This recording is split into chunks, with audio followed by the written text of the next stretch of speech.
नमस्कार दोस्तों, आप सभी का मेरे YouTube चैनल मिशन मोड में स्वागत है। दोस्तों, आज हम लोग टॉपिक लाए हैं जिसका नाम है NCF 2005 नेशनल करिकुलम फ्रेमवर्क 2005 राष्ट्रीय पाठचर्या रूपरेखा 2005। ठीक है, आज हम लोग इसके बारे में बात करें कि NCF राष्ट्रीय पाठचर्या रूपरेखा को क्यों लाया गया, इसके क्या क्या उद्देश्य थे, इसकी क्यों आवश्यकता पड़ी। ठीक है, तो आइए शुरू करते हैं। NCF 2005, ठीक है, इसका पूरा नाम है नेशनल करिकुलम फ्रेमवर्क 2005 राष्ट्रीय पाठचर्या रूपरेखा 2005। ठीक है, भारत में अब तक 4 बार NCF की रूपरेखा बन चुकी थी। भारत में अब तक 4 बार जो है NCF बन चुकी है। नेशनल करिकुलम फ्रेमवर्क जो है भारत में अब तक 4 बार बन चुकी है।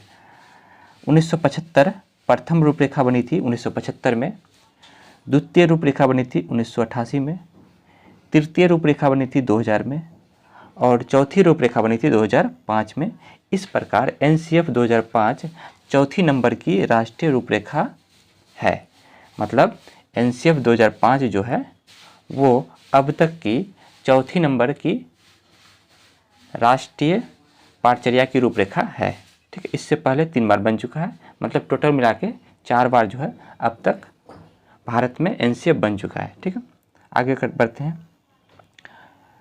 1993 में यशपाल समिति ने बिना बोझ की शिक्षा की अनुशंसा की, जिसमें पाठचर्या के बढ़ते बोझ की समस्या पर दिए गए। मतलब पाठचर्या जो है ज़्यादा विस्तृत ना हो, बच्चों को ज़्यादा बोझ ना लगे पाठचर्या, तो इसके बारे में 1993 में यशपाल समिति ने जो है बिना बोझ की शिक्षा की बात कही थी कि बिना बोझ की शिक्षा होनी चाहिए। ठीक है, विश्लेषण और सुझावों को मद्देनजर रखते हुए राष्ट्रीय शैक्षिक अनुसंधान और प्रशिक्षण परिषद NCERT द्वारा पाठचर्या की समीक्षा की गई। ठीक है, तथा राष्ट्रीय पाठचर्या की रूपरेखा 2005 की तैयार की गई, जिसे केंद्रीय शैक्षिक सलाहकार बोर्ड द्वारा स्वीकृत किया गया। मतलब ये देखा गया कि शिक्षा जो है बोझ बनते जा रहा है, इसलिए राष्ट्रीय पाठचर्या की रूपरेखा 2005 को लाया गया था। ठीक है, जो उस समय लाया गया था, ठीक है, वो जो है 1993 यशपाल समिति ने बिना बोझ की शिक्षा की बात कही थी। आगे बढ़ते हैं। संशोधित राष्ट्रीय पाठचर्या दस्तावेज का प्रारंभ टैगोर के निबंध सभ्यता और प्रगति से हुआ था। मतलब राष्ट्रीय पाठचर्या की जो रूपरेखा संशोधित की गई थी 2005 में, इसका जो निबंध था वो सभ्यता और प्रगति से हुआ था। ठीक है, जो टैगोर से लिया गया था। रविंद्रनाथ टैगोर के ये वाक्य हैं, जिसमें उदार और संज्ञानात्मकता बचपन की कुंजी है। बताया गया कि 2005 का अनुवाद संविधान की 8वीं अनुसूची में दी गई सभी भाषाओं में किया गया। यह विद्यालय शिक्षा का अब तक का नया राष्ट्रीय दस्तावेज है। मानव संसाधन विकास मंत्रालय की पहल पर प्रोफेसर यशपाल की अध्यक्षता में देश की चुनी हुई विशेषज्ञों विद्वानों ने शिक्षक को नई राष्ट्रीय चुनौतियों के रूप में देखा।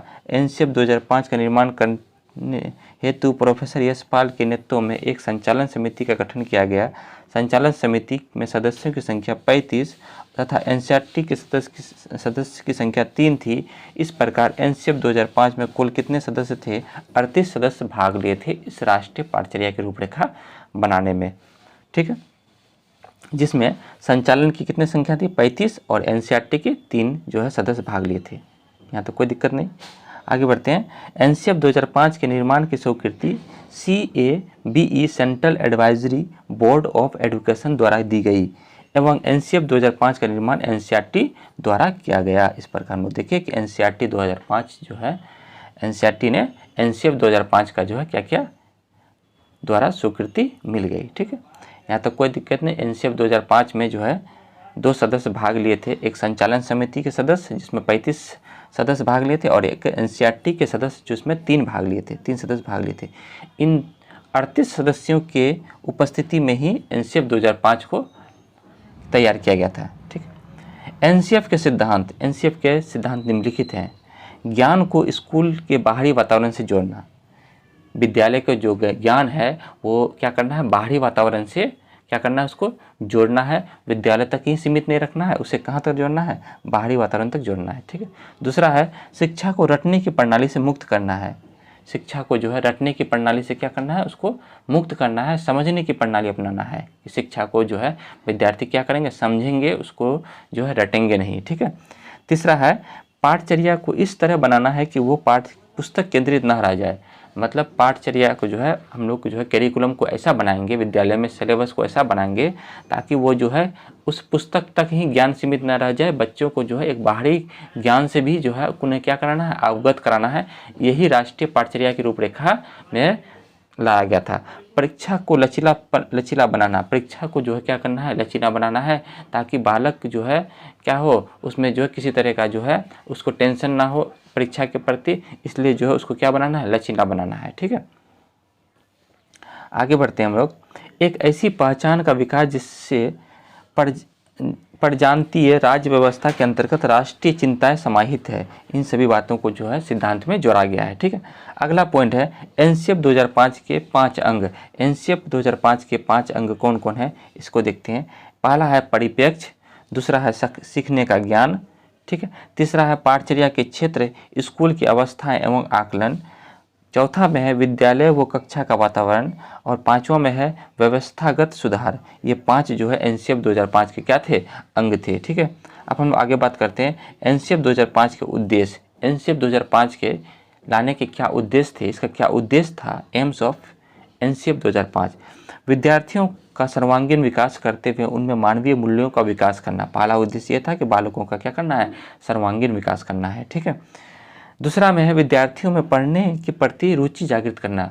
विद्यार्थियों को पढ़ने के प्रति क्या करना, उन्हें रुचि जागृत करना है। तीसरा में है प्रभावशाली शिक्षण व्यवस्था स्थापित करना है। प्रभावशाली शिक्षण जो है उसको क्या करना है, व्यवस्था स्थापित करना है। नए नए टेक्नोलॉजी को शिक्षा में जोड़ना है ताकि जो है शिक्षा क्या हो जाए, एक प्रभावशाली बन जाए। ठीक है। आगे है चौथा नंबर पे कि भारतीय संस्कृति का संरक्षण एवं विकास एवं राष्ट्रीय एकता का विकास। ठीक है। भारतीय संस्कृति का संरक्षण करना है, उसको बचाए रखना है, और विकास और राष्ट्रीय एकता का भी क्या करना है, विकास करना है। अभिभावकों की आकांक्षाओं की पूर्ति करना है। ठीक है। शिक्षण संस्थानों में समन्वय स्थापित करना है। सातवां में है बालकों को सामाजिक बदलाव के लिए तैयार करना है। और आठवां में है प्रजातांत्रिक प्रक्रिया में भागीदारी की प्रवृत्ति। ठीक है। फिर नौवां में है दूसरों की भलाई और भावनाओं के प्रति संवेदनशीलता। और 10 में है परिस्थितियों में होने वाले परिवर्तन का सामना करने के लिए बालकों को उसे योग्य बनाना है। और 11 में है शारीरिक और मानसिक विकास में समन्वय स्थापित करना है। तो इन सभी बातों का जो है उद्देश्य लाया गया था। इन सभी कारणों से जो है एनसीएफ 2005 को लाया गया था। तो ये जो है हम लोग इसका क्या देखे, उद्देश्य देखे। ठीक है। फिर अगला पॉइंट है एनसीएफ 2005 की आवश्यकता या महत्व। Importance of national curriculum framework 2005। NCF 2005 की आवश्यकता या महत्व निम्नलिखित हैं। ठीक है। छात्रों की आवश्यकता एवं रुचि के अनुसार पाठ्यक्रम निर्माण करना है। जब भी पाठ्यक्रम बनाएंगे तो छात्रों की रुचि है ना, और उसके जो है रुचि के अनुसार जो है और उसकी योग्यता के अनुसार जो है हम लोग क्या करेंगे, पाठ्यक्रम को बनाएंगे। ठीक है। दूसरा में है बच्चों के पाठ्यक्रम को बोझ से दूर करना है। बच्चों के पाठ्यक्रम को क्या करना है, बोझ को क्या करना है, उसको दूर करना है। बोझ कम होना चाहिए, बच्चे को बाहरी वातावरण से ज़्यादा जोड़ना है। ठीक है। परीक्षाओं के डर को दूर करना है। परीक्षाओं के डर को क्या करना है, दूर करना है। ठीक है। मीडिया और शैक्षिक तकनीकी का ज्ञान आवश्यकता होती है, परंतु शिक्षा अध्यापक शिक्षा केंद्रित हो रही है, उसे दूर करना है। मतलब यह है कि बच्चों को जो है तकनीकी शिक्षा, टेक्नोलॉजी शिक्षा एजुकेशन जो है ज़्यादा क्या करना है, प्रोवाइड करना है। कंप्यूटर शिक्षा को जो है ज़्यादा उसमें देना है। तो इस प्रकार से जो है अध्यापक जो है शिक्षा केंद्रित हो रही है, उससे वो क्या हो रहे हैं, दूर हो रहे हैं। विभिन्नताओं को क्या करना है, विविधताओं को दूर देना है, दूर करना है। ठीक है। फिर है स्कूल पद्धति को लचीला बनाना है। स्कूल का जो पद्धति उसको क्या करना है, लचीला बनाना है। ठीक है। और लास्ट में है बच्चों को अपने अंदर की संज्ञानात्मकता प्रवृत्ति को पहचानने की आवश्यकता है और अपने अनुभवों के आधार पर ज्ञान का सृजन करने की क्षमता को समझना चाहिए। तो ये हम लोग देखे कि राष्ट्रीय पाठचर्या के जो है क्या क्या महत्व थे, इसको हम लोग देखे। ठीक है। फिर है कि एनसीएफ 2005 के विषयों से संबंधित सुझाव या मुख्य विषयों से सम्मिलित किया गया कि एनसीएफ 2005 में जो किन किन विषयों को जो है ज़्यादा इम्पोर्टेंस दिया गया या किन विषयों से संबंधित सुझाव दिए गए हैं, तो इसको हम लोग देखते हैं। तो कुछ विषय हैं जैसे है भाषा शिक्षण, गणित, सामाजिक विज्ञान और सामान्य विज्ञान। ठीक है, तो आइए एक एक करके देखते हैं। भाषा शिक्षण, भाषा शिक्षण में क्या है कि एनसीएफ 2005 के अनुसार बच्चों के पास अपनी स्वयं की भाषा होती है, मतलब बच्चों के पास जो है अपनी एक स्वयं की भाषा होती है, बच्चे जो है भाषा बोलने लगते हैं। इन्हें क्षमताओं से परिवार और तथा आसपास के लोगों से अंतःक्रियाओं के अनुभव से प्राप्त करते हैं। ये जो भाषा सीखते हैं बालक अपने परिवार या जो है आस पड़ोस या समाज के द्वारा जो है उनसे इंटरेक्शन करके जो है बच्चे क्या करते हैं, भाषा का सीखते हैं। ठीक है, भाषा शिक्षण को केवल भाषा की कक्षा तक सीमित न रखा जाए, बल्कि यह प्रयास किया जाए कि विज्ञान व गणित की कक्षाएं भी भाषा की कक्षाएं बन जाए। मतलब ये कहा यहाँ पे कहा गया कि भाषा को सिर्फ जो है परिवार तक ही सीमित नहीं रखना है, उसे जो है क्या करना है, उसको जो है फिर जो है पाठचर्या तक लाना है, स्कूल तक लाना है, विद्यालय तक लाना है उसको। ठीक है, दूसरा है भाषा शिक्षण के बाद दूसरा में है गणित। गणित क्या है, एनसीएफ 2005 के अनुसार गणित की शिक्षा होनी चाहिए। मतलब एनसीएफ 2005 के अनुसार विद्यालय में क्या होनी चाहिए, गणित की शिक्षा होनी चाहिए, जिसमें बच्चे गणित से डरे नहीं बल्कि उसका आनंद उठाए। गणित में सूत्रों, यांत्रिक क्रियाओं में से आगे जाकर महत्वपूर्ण गणित सीखे। मतलब यहाँ पे गणित को जो है एनसीएफ 2005 में जो है जोर दिया गया है। उसने कहा है कि बच्चे गणित से दूर भाग जाते हैं, इसलिए गणित को जो है एक सामान्य सूत्रों की मदद से खेल खेल में बच्चों को सिखाना चाहिए। ठीक है, ताकि बच्चों को जो है जो भी उसका शिक्षा है उसको जो है वो बोझ ना लगे। ठीक है, तीसरा में है सामाजिक विज्ञान। सामाजिक विज्ञान के अंतर्गत इतिहास, भूगोल, अर्थशास्त्र, समाजशास्त्र, राजनीतिक विज्ञान तथा मानव विज्ञान जैसे विषयों की विषय वस्तु सम्मिलित होती है। ये सभी जो बातें जो है सामाजिक विज्ञान में सम्मिलित होती है। एनसीएफ 2005 में इस बात पर बल दिया जाता है कि सामाजिक विज्ञान की विषय वस्तु का लक्ष्य विद्यार्थियों की जानी पहचानी सामाजिक सच्चाई के समीक्षात्मक जांच की दक्षता विकसित करना तथा वह इस सत्य के बारे में प्रश्न कर सके। मतलब सामाजिक विज्ञान में ये सभी विषय आते हैं ताकि बालक जो है इन सभी विषयों की समीक्षात्मक जांच करे और उससे संबंधित प्रश्न पूछ सके। ठीक है, चौथा में है सामान्य विज्ञान। एनसीएफ 2005 में बच्चों को विज्ञान संबंधी ज्ञान का होना आवश्यक होता है। विज्ञान संबंधी ज्ञान का होना आवश्यक है, जिसमें भौतिकी, रसायन विज्ञान, जीव विज्ञान आते हैं। इन सभी विषयों का ज्ञान होना आवश्यक होता है। इसके द्वारा बालकों को बौद्धिक क्षमता का विकास होता है। बालकों में विज्ञान से संबंधित ज्ञान प्राप्त होने से बालकों में बौद्धिक क्षमता का क्या होता है, विकास होता है। तर्क करने की क्षमता, सोचने की क्षमता का विकास होता है, ताकि वो जो है प्रयोग द्वारा जो है उन चीज़ों को क्या करते हैं, समझ सकते हैं। ठीक है, नेक्स्ट पॉइंट है एनसीएफ 2005 के मुख्य बिंदु। अब एनसीएफ 2005 के मुख्य बिंदु क्या हैं, तो एनसीएफ 2005 के मुख्य बिंदु निम्नलिखित हैं। ठीक है, पहला है शिक्षा बाल केंद्रित होना चाहिए। शिक्षा क्या होना चाहिए, बाल केंद्रित होना चाहिए, बालकों के अनुसार होना चाहिए। पहले जो शिक्षा थी वो क्या था, विषय केंद्रित था, लेकिन अभी जो शिक्षा है वो कैसी है, बाल केंद्रित है। बच्चे जिस उम्र के रहेंगे उसी के अनुसार जो है उसको क्या करना है, शिक्षा देना है। ठीक है, तो इसलिए शिक्षा को जो है बाल केंद्रित बनाया गया। ठीक है, दूसरा हमें विद्यार्थियों को रटने से मुक्त कराया जाए।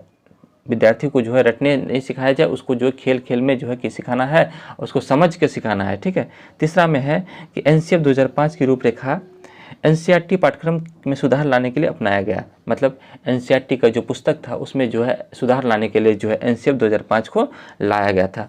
एनसीएफ 2005 का निर्माण एनसीईआरटी ने किया था। एनसीएफ 2005 का निर्माण कौन किया था, एनसीईआरटी ने किया था। ठीक है, एनसीएफ 2005 के अनुसार भाषा बच्चे की मातृभाषा में होगी।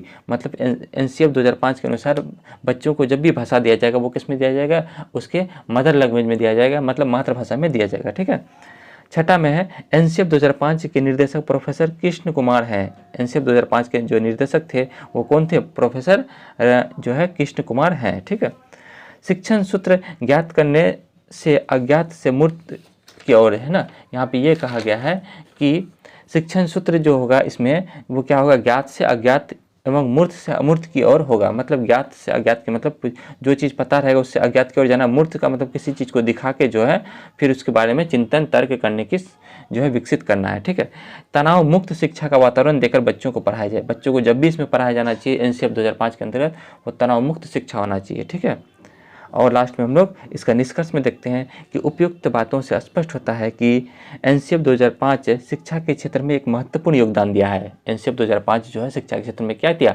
एक महत्वपूर्ण योगदान दिया। रटने के संबंधी को ख़त्म किया, उससे फिर जो है बाल केंद्रित शिक्षा दिया, भाषा जो बनाया गया वो मातृभाषा में बनाया गया, ठीक है। और इस प्रकार जो है तकनीकी शिक्षा को भी जोड़ा गया। इसने शिक्षा को एक नया रूप देता है जिसमें बच्चों को बिना बोझ की शिक्षा का एक पाठ्यक्रम बनाया जिस तथा बच्चों को बाहरी ज्ञान से जोड़ने की बात कही गई। अतः एनसीएफ 2005 द्वारा एक नए पाठचर्या का निर्माण किया गया। इस तरह हम लोग समझ गए कि एनसीएफ 2005 जो है क्यों लाया गया था। एनसीएफ 2005 का मुख्य उद्देश्य था कि शिक्षा जो होनी चाहिए वो बाल केंद्रित होना चाहिए, शिक्षा को जो है रटने की प्रणाली से मुक्त करना है, शिक्षा जो होना चाहिए वो कैसा होना चाहिए, बिना बोझ के का होना चाहिए।